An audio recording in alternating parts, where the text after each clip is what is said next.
தமிழக அரசியல்வாதிகள் தங்கள் சொத்து பட்டியலை வெளியிட தயாரா என்று தாவேக தலைவர் விஜய் சவால் விடுத்துள்ளார்.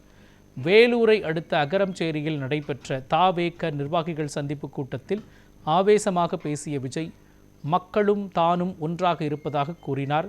தமிழக சட்டமன்ற தேர்தலில் அனைவரும் ஒன்றாக சேர்ந்து தன்னை எதிர்ப்பதாக கூறிய அவர், ஆயினும் தேர்தலில் தாவேக தில்லாக நிற்கும் என்று குறிப்பிட்டார்.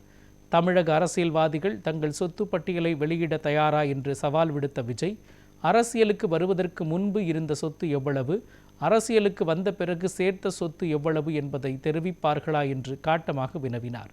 மாதந்தோறும் மின்கட்டணம் உள்ளிட்ட பல தேர்தல் வாக்குறுதிகளை திமுக நிறைவேற்றவில்லை என்று சாடிய விஜய், இத்தேர்தலில் திமுகவுக்கும் தாவேகாவுக்கும் இடையேதான் போட்டி என்றும், இதில் தாவேகாவின் வெற்றி நிச்சயம் என்றும் குறிப்பிட்டார்.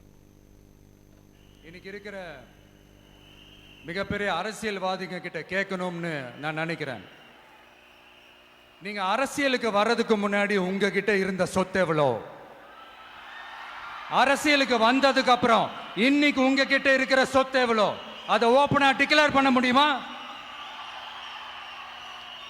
அப்படி வந்த காசெல்லாம் என்னென்ன தொழில் செஞ்சு வந்துச்சு, என்ன வேலை செஞ்சு வந்துச்சு, உண்மையிலே நீங்க உழைச்சி சம்பாதிச்ச காசா, இல்ல ஆட்சி அதிகாரத்துக்கு வந்ததுக்கு அப்புறம் ஆட்டைய போட்ட காசா,